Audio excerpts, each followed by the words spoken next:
Welcome, everybody. Thank you for being with us here in person and online. My name is Amy Scott. I'm the Vice President of Research and Interpretation at the Autry Museum and the Curator of Visual Arts. So I knew of Virgil Ortiz's work long before I actually got the chance to meet him, and it's a huge honor to be talking with him this afternoon. Let me introduce him briefly. Virgil is a multimedia artist. His work fuses Cochiti tradition with photography, film, ceramic, and most recently glass, and is shown by and included in museum collections around the world. These include collections in Paris, such as the Fondation Cartier, the National Museum of the American Indian, the Denver Art Museum, and the Autry as well. He is also going to be a featured artist in our upcoming 2024 exhibition, part of the Getty Pacific Standard Time program called Indigenous Future, or How to Survive and Thrive After the Apocalypse. So I think by the time we're done talking today, you're going to see why that is a very good fit, or Virgil's work is a very good fit for that exhibit. Virgil grew up in the Cochiti Pueblo in a family of potters surrounded by art and art making. He continues to cite his mother, the noted Cochiti potter Serafina Ortiz, and an upbringing in which art making was included and integrated into everyday life. His dynamic artistic career includes ceramics inspired by these traditions, while drawing also from a wide-ranging number of sources. These are science fiction, fashion, film, and most recently, of course, glass. And today we're going to talk about his origins as well as his increasingly provocative work, which draws on these historical sources while critiquing, I think, colonial narratives, contemporary issues stemming from them, and of course, the history of environmental conquest that affects us all. Before we begin, I would like to thank Jim and Christina Parks for allowing us to do this in their beautiful home. All of the trustees who are here with us tonight. And thank you so much for your support and for letting us have this discussion. I hope you'll enjoy it. I would also like to acknowledge that this place that we now call Santa Fe is recognized as Ogepoge, I believe I'm pronouncing that correctly, meaning white shell water place. Thousands of years ago, it was a center for the communities of the northern and southern Tewa, the living memory of which is represented in the Pueblo artists that surround us during this weekend and throughout the year in Santa Fe, and really comprise the region of the backbone, of the region's ongoing historic artistic legacy. So welcome, Virgil. It's an honor to be here with you. Thank you so much for the opportunity. Glad to be here. So let's begin at the beginning, as it were. Let's go to the first slide. There we are. I thought it would be really interesting to start with your upbringing and the role that historical Cochiti ceramic tradition played and how that informed your early work. So if you don't mind, let's just talk a little bit about your early life growing up in Pueblo. Yeah, definitely. Like I'm the youngest of 6 kids in our family. So we had always seen our mom and our grandmothers always creating in clay every day. And every day we go to school, I come back and I'd always end up playing with the clay as well. And I thought all the kids did this. I thought everybody did the same, play with clay and all that. But I had no idea that it was art being created on a daily basis. So it just kind of came naturally. And, you know, our parents never forced it on us. They gave us all the opportunities and encouragement to do it and to go collect all the materials, like using old traditional methods and materials that we had to go dig the clay, make our own paints, pit fire with using cow manure and aspen and cedar wood. So now that's what I'm trying to do, is to pass on to my nieces and nephews and anybody that wants to learn from the Pueblo all these methods that we do. So you grew up around art and art making. How was it that you shifted into the figural from the what we typically think of as Pueblo pottery is, of course, vessels, pots. If you want to go to the next slide, I think there's some examples of some of the historical works that Virgil began drawing upon. Yeah, definitely. I mean, I grew up, they taught us like all the Mm-hmm. traditional pots that have the geometrical designs and all the earth elements that are painted onto them, as well as what was traditional then, what were the storyteller figures, and I'm sure everybody Mm-hmm. knows what those are.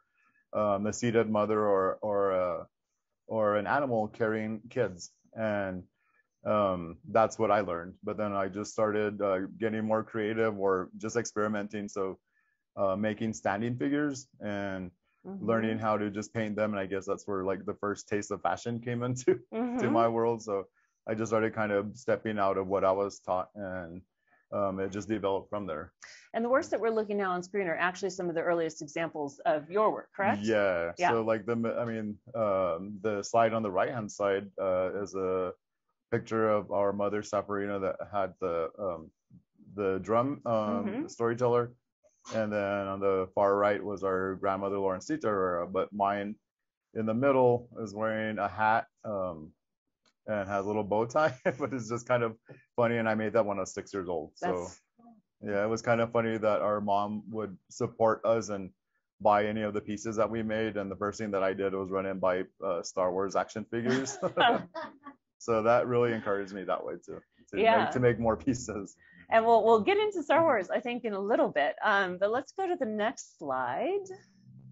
Now we're looking here at some historical coterie ceramics, and there's a pivotal moment in your when you're still very young that you encounter these, and let's talk a little bit about that because it's pretty amazing. Yeah.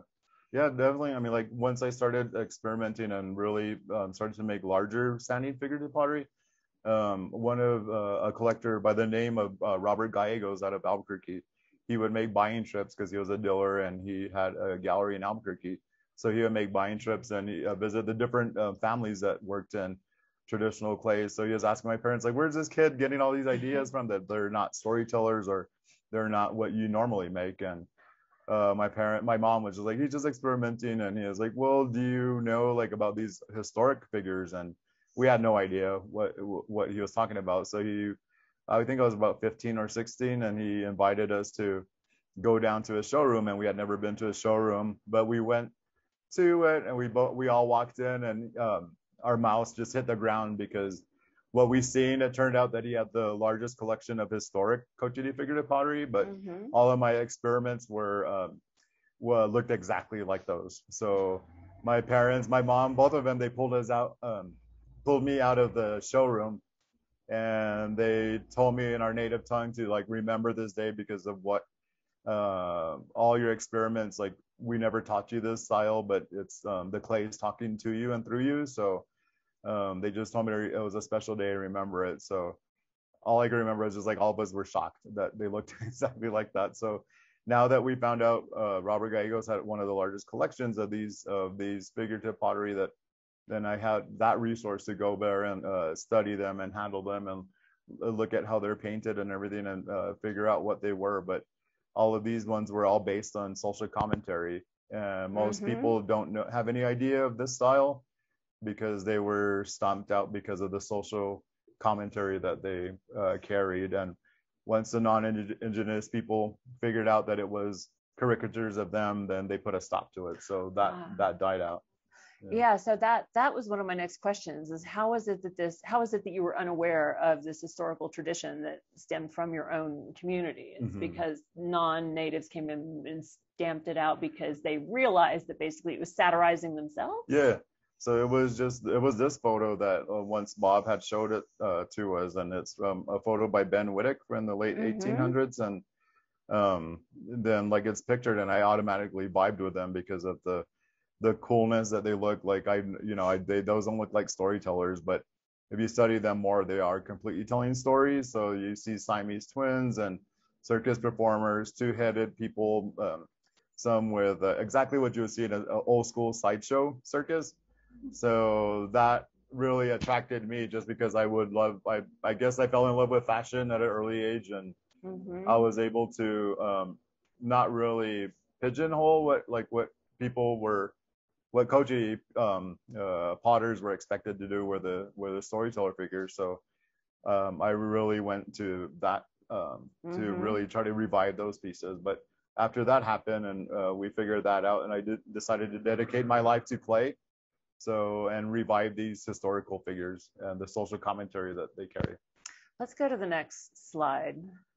I believe these show some of the historical figures alongside works by you and your family.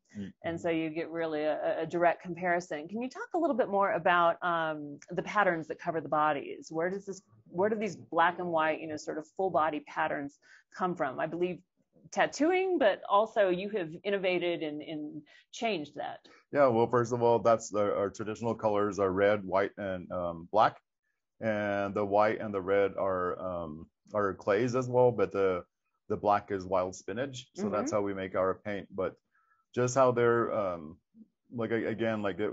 they hardly nobody knows about this style. So once I had access to Bob's all of his photography that he had, it allowed me just to like study of all the circus performers, the opera singers, just how they wear the boots and everything. And at that age, I already liked, the club scene or, like all the cool latex clothing, leather and all that. So that influenced how I designed them and how I painted the pieces.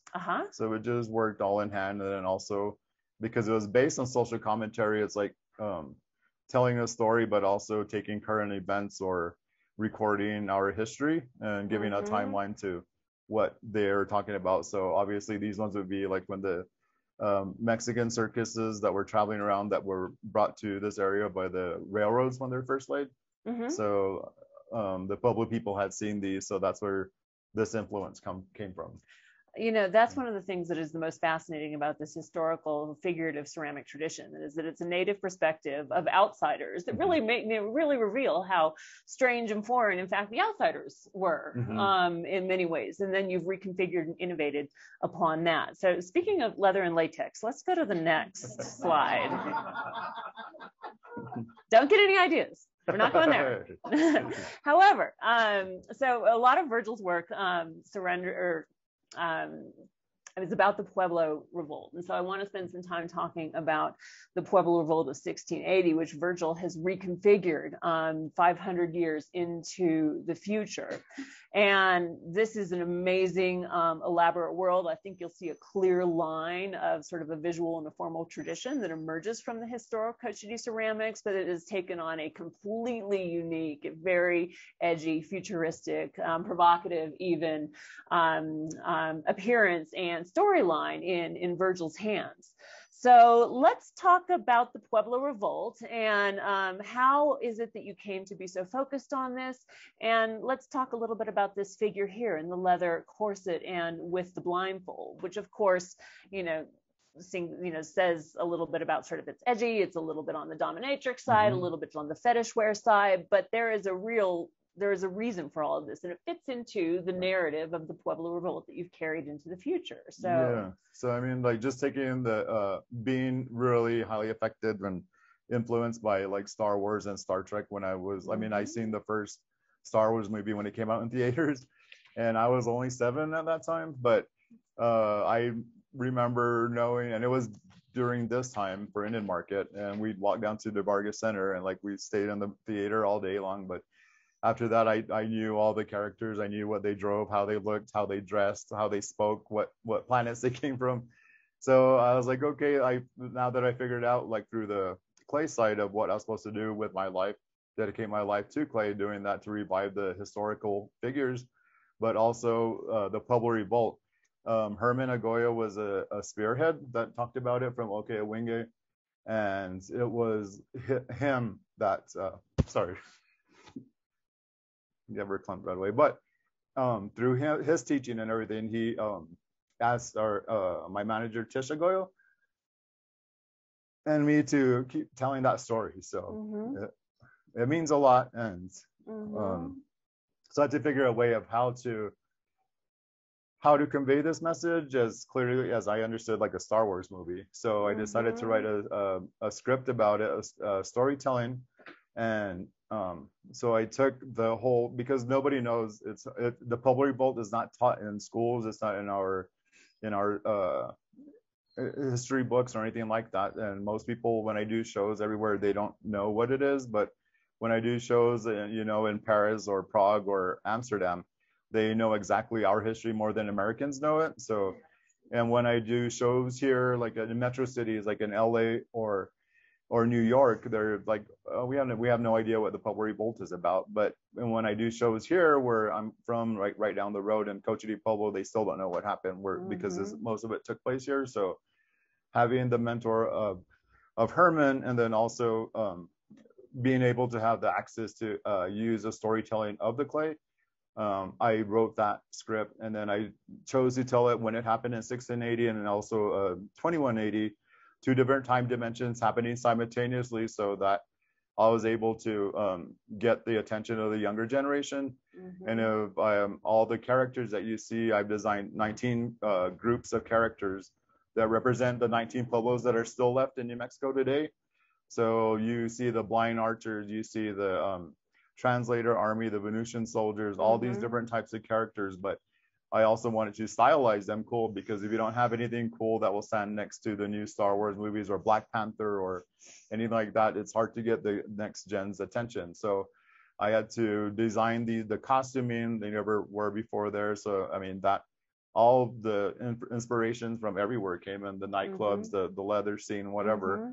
So I wanted to make it sexy. I wanted to make it hip. I wanted to make it look cool and tough. So this is where all the characters are coming from. And now I'm confident that I've developed them enough that they could stand next to a Black Panther character. So this is how I'm telling this story, and getting the attention of the kids to be able to look at it, and then kind of not trick them, but learning, teaching them a lesson in history. So there are 19 characters, I believe, representative of the 19 pueblos. And well, I want to get to some of them in a second, but before we do, why is this particular character styled the way she is, in particular the blindfold? Well, she's the central character and the leader of the Pueblo Revolt. His name is Pope, and he's out of Okeowingo, Pueblo.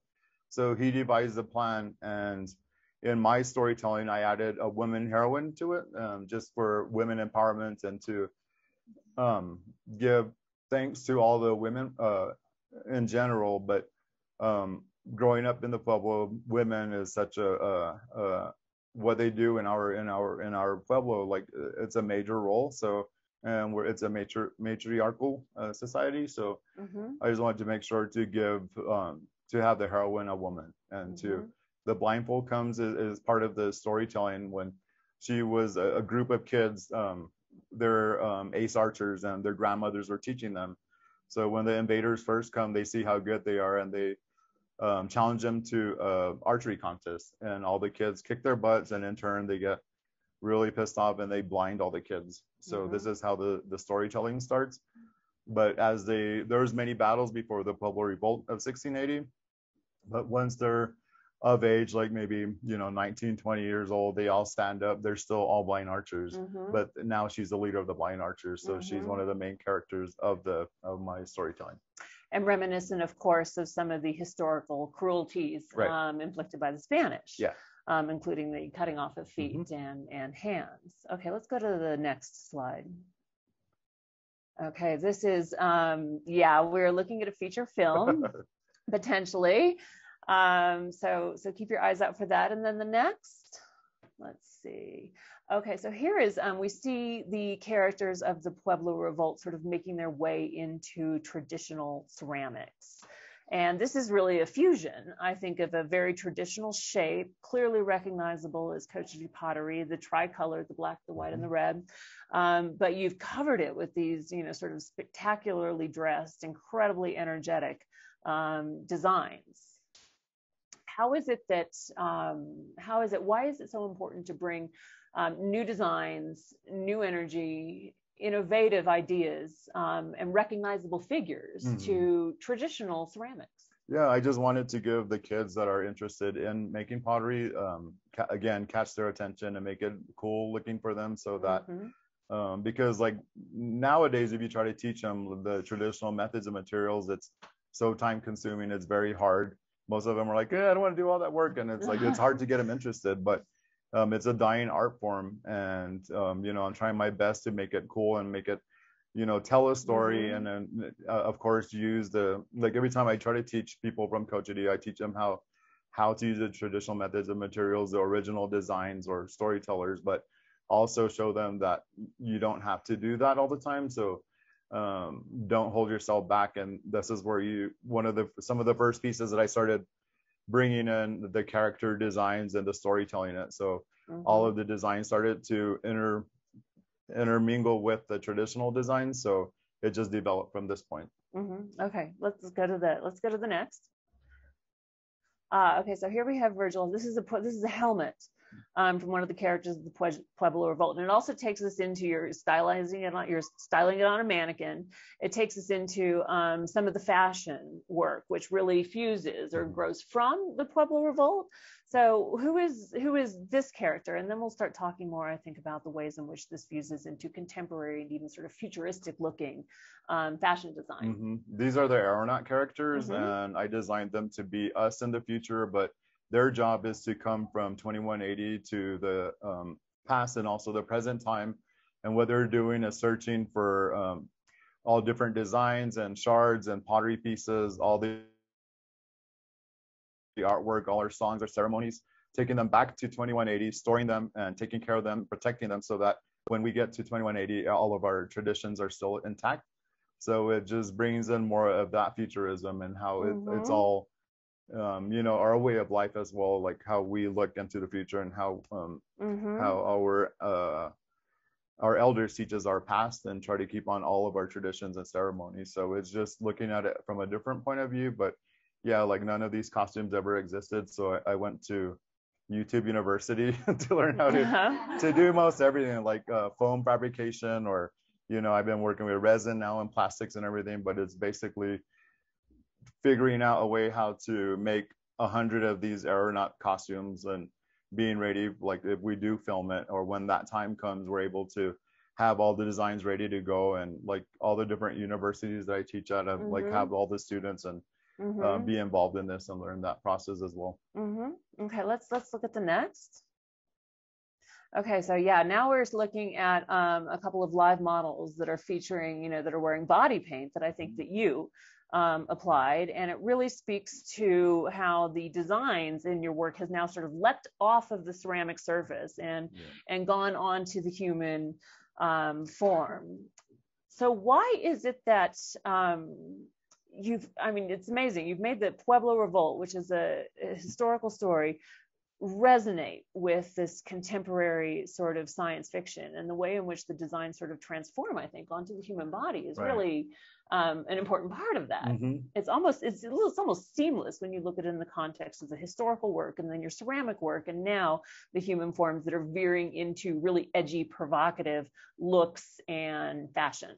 Yeah, the body painting just came kind of naturally, just because, you know, we painted on our pottery. So I was like, oh, I go paint a body now. So create costuming like that, and that's how it kind of started to bring in the fashion. I was like, I can put these designs onto garments, onto bodies, onto whatever. So any type of medium that I do work in now, there's so many, but I just try to use anything that I can get my hands on that will eventually help, like, you know, all these other characters designing and their costuming. And is this another character? Yeah, this is a Translator Army, the ones on the black and white ones. So I believe that was for a fundraiser. Wasn't it at La Fonda? I think it was. But yeah, we did a live body painting, so I showed the audience of how I work with my friends and body paint them. Nice. The Translator Army. Okay, let's go to the next. Here we have some really fantastic futuristic makeup. Yeah, definitely. I mean, like all of it plays together. I mean, I taught myself what I use Photoshop, digital artwork. So once I photographed my friends as models, and then you know, put them into different backgrounds if they can't come with me to, say, the Badlands or to White Sands, or even like, you know, in around Coachity, then I'm able to shoot video of that, superimpose it, or either use Photoshop to do it. But these are some of the final character designs that you're looking at. So yeah, the Translator Army is basically kind of like a Yoda figure that is able to communicate from another time date, but talks to Ta'u and also to Pope to help them pull off the Pueblo revolt in the future. I think this also speaks to, you know, how in you know, certain aspects of the Native worldview, as well as contemporary Native contemporary art, there is not this hard and fast division between the past and the present and the future. There is, you know, the historical past is something that keeps sort of reappearing and we keep sort of reliving in a lot of ways. And these characters are simply sort of vessels, if you know, don't mind the pun, for taking these histories into the present, if not, you know, into well into the future. And this photography is also yours as well. Yeah, definitely. So you're working on those filmmaker bona fides. You just kind of, it all just melts together. Then you learn this, then you learn that. I mean, the makeup, I don't know where I got that from, but it's just, I guess, from painting pottery too. So applying it onto body, then I could do like glam makeup as well as theatrical makeup like this and prosthetics and everything. So you just kind of pull in everything that you can learn and then apply it to what you're working on, the next project. Yeah, there is a theatrical and a performative nature to it also. Then again, refers back, I think, to the circus traditions that you know your ancestors were observing, as well as just the nature of a lot of contemporary Native art, in which non-Native people and collectors often expect and hope to see Native people in the process of making. We like to see the process, and we expect to observe and watch. But this is obviously taking that performative dimension into your own hands and then some. Let's go to the next. Okay, this is just a really cool scene. The first time I saw this spaceship is when I was talking to you the other day. It's just a fantastic, amazing design. And it is and it's situated here or imposed upon a landscape that, of course, is very close by and figures into a lot of your work. Well, White Sands looks like it's another world to begin with. So that was a perfect background for the Aeronaut characters. So the Aeronauts are also pilots of the survivor ship Armada. So these are what their ships look like. I designed them to look like trees to hide amongst like all the mesas that you see around here. So like in my stories, you could see the mountains, right? They just look like mountains, but all of a sudden, a certain time when they're activated, all of the spaceships start coming out of them, and then they look like trees. But then when they take off, they leave all the mesas that they look like they're cut off now. So that's how they fit into the storytelling. But it just fit like at White Sands. Okay, let's look at the next, please. All right, so this is, we're going to shift into futurism now more specifically, and what it means, what Native futurism means relative to non-Native futurism, or just sort of futurism broadly. And here's one of your characters from the revolt, or two, I should say. Perhaps you can tell us about these two. They look like they're sort of in a face-off against this very sort of futuristic moon almost. What is, and of course the one on the left is almost like a cyborg type of creature. So tell us who these two are and why the, you know, sort of combination of man and machine.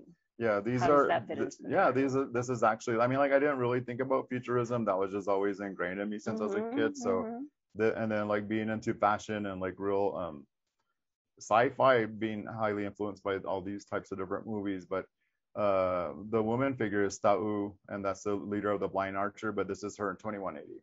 So she's obviously a cyborg now and more machine and everything, and she has to have her and it's funny that this photograph is titled Face Off.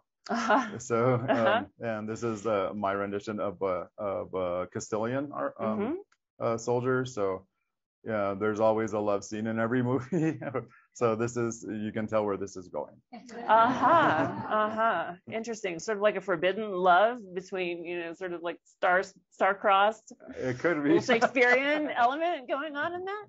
Yeah. That's amazing. And of course the cyborg element with all sort of the mechanical parts, you know, blends perfectly into, you know, sort of the way in which you think of fashion. And then of course the conquistador helmet is absolutely recognizable, even though, and the leather, it's sort of the leather of the armor, even though this is clearly a very futuristic kind of figure. Okay, let's go into the next. Okay, here's a lineup, I think, of some more futuristic figures. And One of the questions that I have for you relative to the Pueblo Revolt, especially as your own narrative continues to grow and change over time, is, and now you're thinking a little more consciously about futurism, because that has become, at least in the past 20 years, for scholars and curators, have noticed sort of the role that futurism, that sci-fi, that outer space imagery and sci-fi narratives play in Native art. And it's starting to get more mainstream attention too. Of course, there was an amazing exhibit at the Museum of Contemporary Native Art. We are doing our exhibit, and there have been others. So shows and things are starting to be organized around these futuristic themes. So from your perspective, why is futurism important to Native art? Why is this a thing right now? I don't know, like, I mean, it's just kind of funny to date myself because I've been doing it over like 2 decades now. So I didn't really think about where I was going to go, but it's really good to see the next generation following this type of storytelling, just because, again, it resonates. And I don't know if, like, you know, they see my work like over 20 years ago. So it just gets more fun and more just to incorporate like a lot of the students or other Indigenous artists. And these ones are the Venusian soldiers. And what I designed them to do was their Pueblo was one of the first in the future that was bombed first. So they're on their journey to find a new livable space. So that's why they're wearing gas masks and oxygen tanks around their necks. So this is the Venusian soldier characters. But yeah, I mean, it's good to see everything and like all the next gen to also follow this type of storytelling.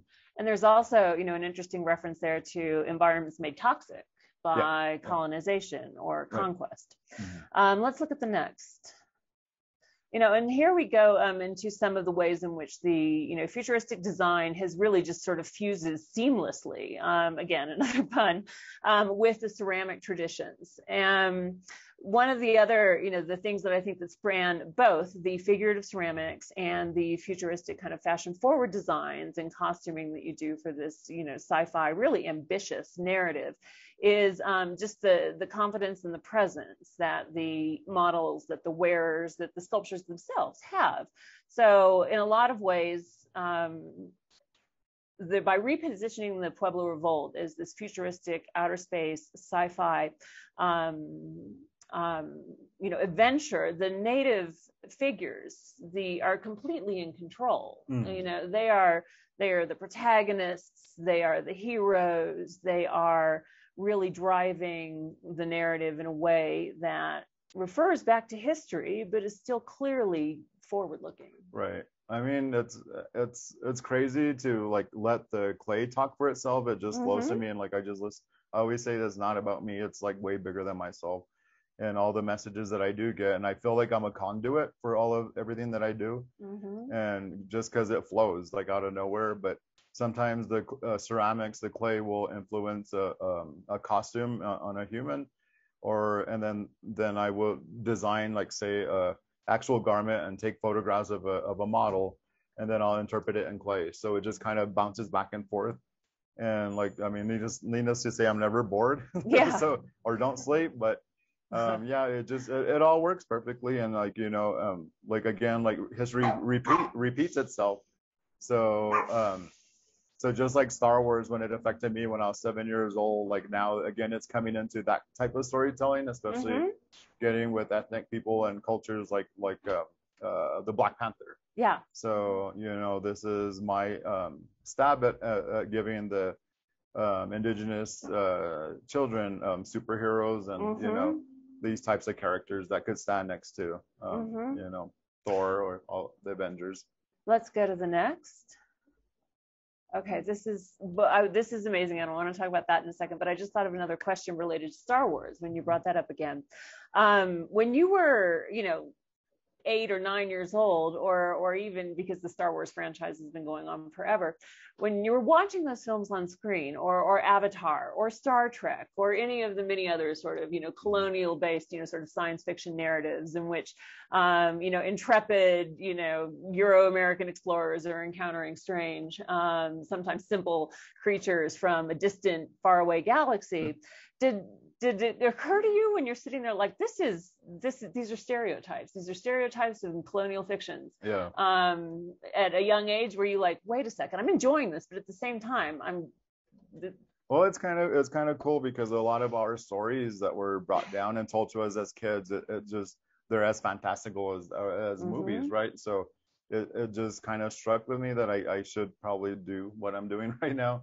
But I mean, that's where you just see all the different types of characters. Like, say the one on the right hand side, that was just like I took some of my designs from the pottery and then applied it to garments, and then this is my stab at like recreating, say, like the opera characters that were in the 1800s, and then also dreaming of designing a cirque show, right? So like the up-to-date circus performers. So all of my friends, like this guy that's wearing it, he is out of Colorado Springs, and he's a ice skater, so he could like do tumbles and flips and everything. So he's the perfect person to model it. And all the other two were also students out of Colorado College, and it's just fun to work with and use any material that you can. Like the middle Aeronaut character, I used billboards that they had for an exhibition that I done at the Fine Arts Center in Colorado Springs. So that's a recycled material. Those are billboards that I remade the costuming for.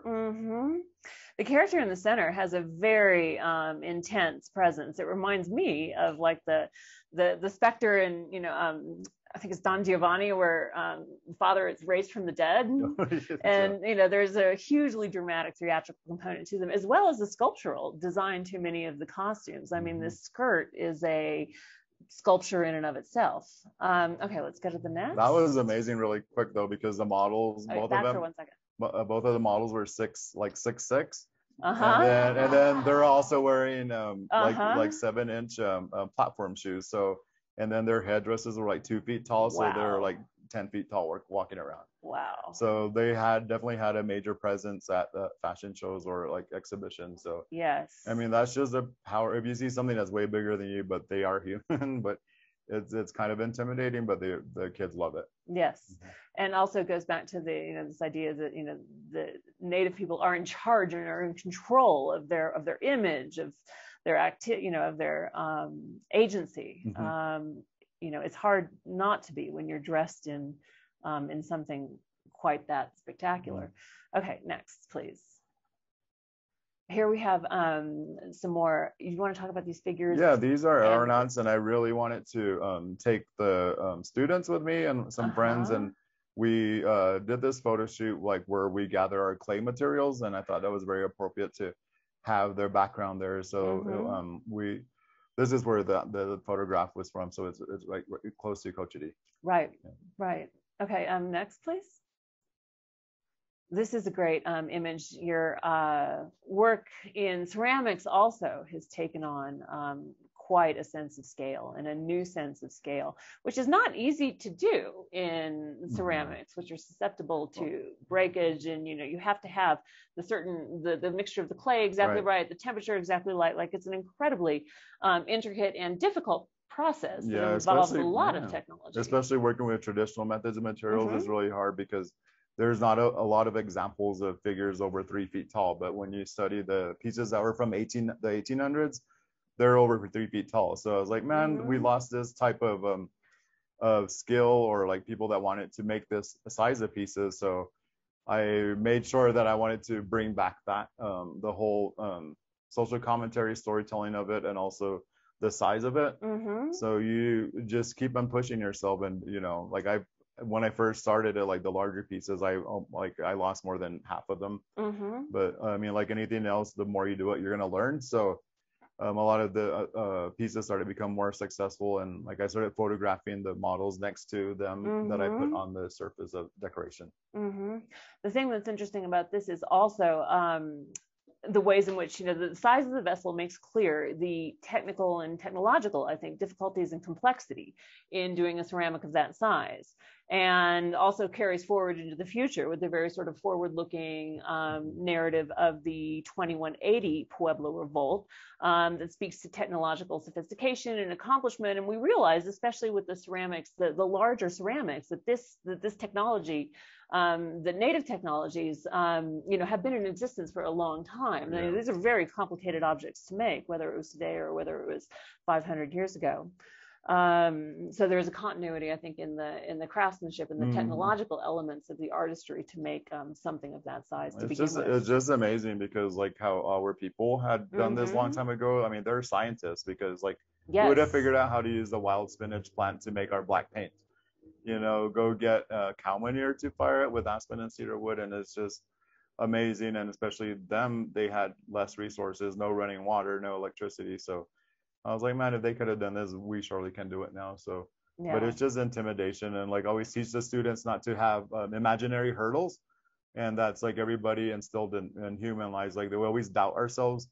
So every time we start our whether it be teaching a class in school or workshops, always tell them like no more imaginary hurdles from now on. Just do it, and like you're gonna fail, but the quicker you fail, you're gonna learn. You're gonna figure out and learn how to accomplish what you want to do, and check off all your goals. So don't be afraid to fail. So let's, because we only have a few minutes left, I want to fast that are towards the end of the slideshow, because these are really, really spectacular. So if you can just fast forward to some of the black and white ceramics with the sort of layers of glass on top. Okay, here we are. This is the first time I saw this. This is a ceramic figure, sort of like a head, a bust, that has this elaborate glass armature sort of superimposed on top of it. And over it are hanging other sort of glass orbs that have little figures in them, yet the glass also drips off of them in ways that, of course, speak to how glass behaves when it's superheated and hardening. So talk a little bit about your forays into glass, if you could, and what this combination of glass and ceramics means and holds for you going forward. Yeah, to work with glass was very alien to me. Like it's such a cool material and very futuristic looking. So I was like, oh, I got to learn how to use glass and as part of costuming. So I had been working at the Rockwell Museum in Corning, New York, and they had opened the door to Corning Museum of Glass. So I was able to do a residency there, and I had designed all these different armors and, bubbles and oxygen chambers around figures. But I was like, how am I going to, like, what kind of figures are those? Like, okay, I had to make them out of ceramics. But the high fire ceramics fire up to 2300 degrees, as that's what the glass is as well. So I had pre-made a bunch of busts and created different holes in them where I would figure the armature could hold into the actual pieces. So when I got to Corning, where we covered the ceramics and sprayed them all down and covered them in newspaper. And then when they were blowing the glass, they touched the ceramics directly with it. Newspaper burst into flames, and I thought the ceramic was just going to bust, but it didn't. And that was how we're able to get the shapes of the ceramic pieces. But that's, again, just taking another look at what glass and how ceramics could work together. Silica is all there, so I thought they would work in it. These are some of the newer works that you would see coming up in the future. Yeah, okay. I think we have maybe one more slide of those, and then we can take a few questions. But this combination of ceramics and glass is, and here we see some things that, measure the sort of mimic, I think, a more traditional kind of glass vessel form, along, of course, with these sort of hybrid kind of creatures that tend to infiltrate and populate your work. And then, of course, this figurative component that is, again, part of the Pueblo Revolt. So are these Castilians and transformers made into glass creatures? Are they? Well, they're ceramic glass toppers. So then, like the purple one on the left are that's a sample of the Castilian, and then the middle one is an Aeronaut. So he's and then you see that they're bolted into the glass with also more, like the middle one has a ceramic arrow and an arrowhead in it. Da'u 2180 is on the right hand side. So she has like 16 leather knotted cords, and that's how they pulled off the Pueblo Revolt in 1680. is when they send runners from the northern to the southern pueblos, handed out the knotted cords to each war chief, and they were instructed to untie one knot every day in the morning. So when the last knot was untied, that's how they revolted and they planned it. Yeah. So it all goes back to storytelling of the revolt, and then also trying to keep the whole pottery making tradition alive. Excellent. All right. Well, I think we are out of time, if not slightly over. We have time to take a few questions. Yes. Okay. Let's start with some of those in the virtual world. Let me see. Here's the first. For those of us who are not familiar with Pueblo pottery, can you clarify the difference between Mata Ortiz and your own work? Or is there a difference? Mata Ortiz is from they're not Pueblo. It's just the last name. So I think their Pueblo is called Ortiz. Yeah. Okay. Let's see. Are there any questions from the audience here? Okay. You talked about using traditional methods of creating your work. Now that you're into these very sophisticated forms with both ceramic and glass, are you still using a wood-fired kiln? A lot of like everything, the heart and soul of everything I do is traditional ceramics from Coche de Pueblo. But then, so that like all the other different, the high fire ceramics, the fashion, the jewelry, the video, everything orbits around the traditional clay.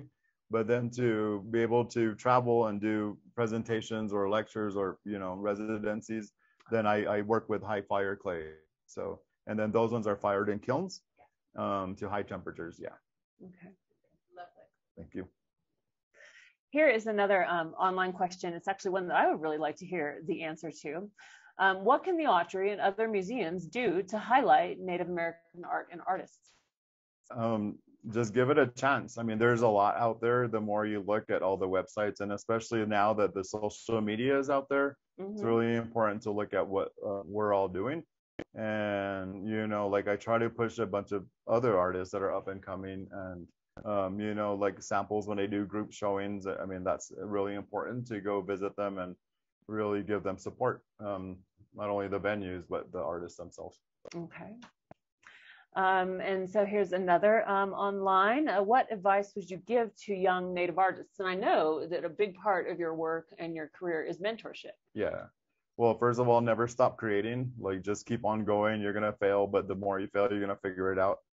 If you plan to post anything online, don't put sacred designs on there. Make sure that you learn how to copyright your intellectual property. And that's a big thing that I always do and talk about in different lectures and museums and universities, is to tell them not to put your family's sacred designs out there, because it opens up the world for plagiarism and being ripped off of those designs. So I try to instill all of the younger generations of learning how to copyright, trademark, and register your intellectual property.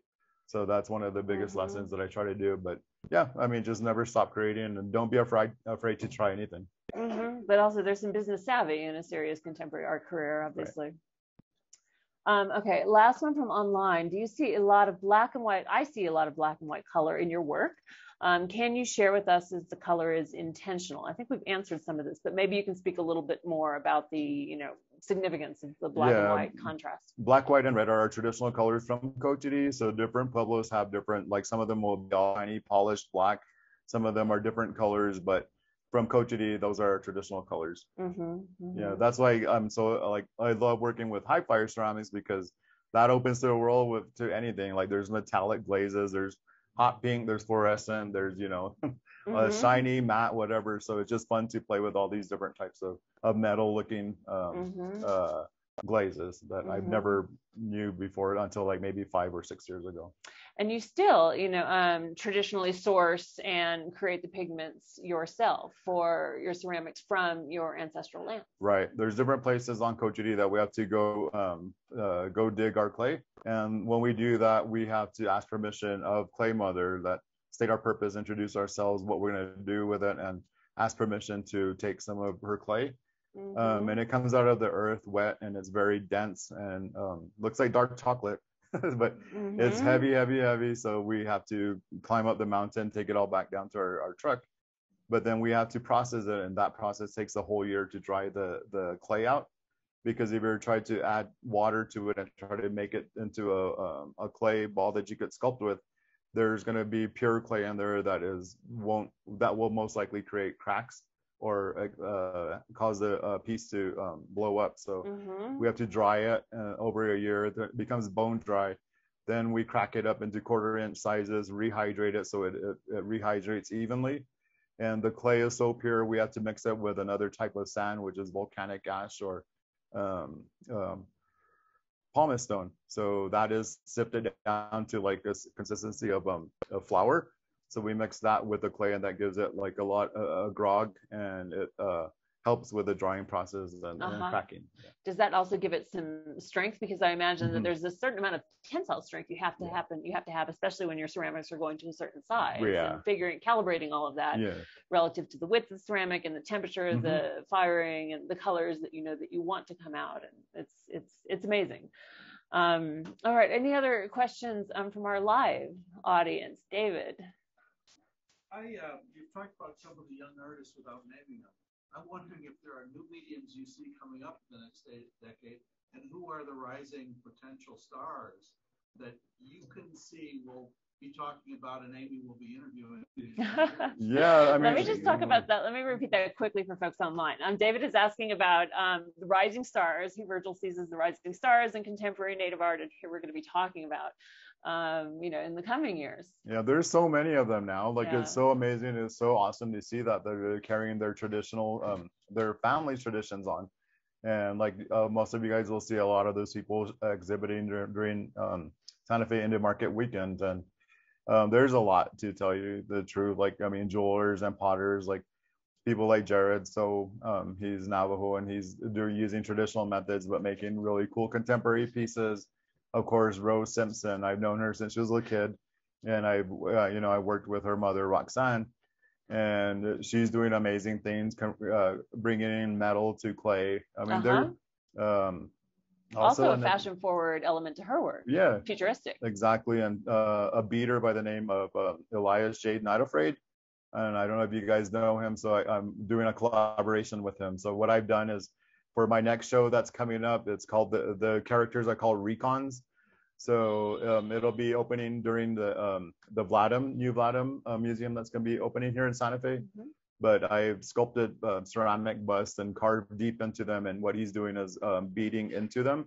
Ooh. So it's a mix of like having a bunch of little microchips in their facial structures and their masks and everything, and it's a pretty cool thing to see. And people in the fashion industry like Janie Okuma, I mean, she's a leading and like a brilliant designer of like all of her, brings in her traditional side of her designs, but also is so contemporary, and it's brilliant to see these people working like that. And Jeff Suina from Cochiti Pueblo, I'm trying to mentor him too, because his mother also did traditional pottery, but if you don't do it since you're a kid, it's hard to get back into it, because you either have a family or you work outside of the Pueblo, and it's like to dedicate that much time to it is really hard to do. But he's making a really a good effort at it, and it's working. So I'm very happy about that. So the beaded artist that you're collaborating with, it's sort of like beaded inlays into kind of ceramic flesh, so to speak. Whoa, exactly. That's going to be intense. And the Vladim that you refer to is the new contemporary arm of the Museum of New Mexico, right? That's opening. Is it next year? Around this time, yes. Okay, awesome. Anything else? I think Joe. Yes. First of all, Virgil, thank you for being here. Thank you. I've loved your work, and I'll be honest, it's a bit over my head, but hearing you talk about it has really helped. So if you don't mind, I'd like to double back a little bit to something you said earlier about history. And the way that I believe I heard you say it, and I've had other Native friends say it the same way, is when we're often think about history, we think about a spot here in time. And as time goes on, we refer back to that time, right? But as I see you're experiencing it, particularly with the Pueblo Gold, is it's here, but also it's today, and it's in the future. And I've noticed, particularly with my friends, my Dakota friends in Minnesota, who honor their experience that happened in 1862, they look at it the same way. Oh, wow. So it's not history, as we think about history on this date here, it's, I don't even think history would be the right word. It's almost like a living experience. Right. That is transferred through the generations and also be pushed forward with the generations. Yeah. Could you expand on that a little bit, if you don't mind, what you're thinking? Let me attempt to rephrase that just for our online folks. This question is about the role of history, or at least the history is traditionally thought of as something that exists, at one point in the past that is referred back to, but in Virgil's work and in that of many contemporary and sort of other aspects of Native cultures and worldviews, it is not just something that is done and over and we look back upon. It is something that continues to live into the present and is even carried forward into the future. Did I get that? Okay. Well, I mean, I think it just happens naturally. Like, most indigenous people are still here. We're still thriving. We're still creating, and we're moving into the future as well as trying to educate the whole world about the simplicity of how we lived and how we're supposed to live in harmony with Earth Mother. So it's just a way of teaching. And if you really look in all the artists' work, a lot of it touches on that, especially indigenous people. Always going back to nature and really sharing that with the rest of the world. And yeah. Yes, Jenny. Thank you for that, Bill. I was noticing that the past and how to segue into the Autry into itself. And I heard a rumor, maybe I missed it if it was shared, that you're having an exhibition at the Autry in this context. Can you talk about when that is and what it's going to look like? Well, rumors are true. Virgil is going to be one of our featured. Virgil is one of the sort of centerpieces or focus artists of our 2024 show that I referred to at the beginning of this, which is the Getty-sponsored Pacific Standard Time Indigenous Futures, or How to Survive and Thrive After the Apocalypse.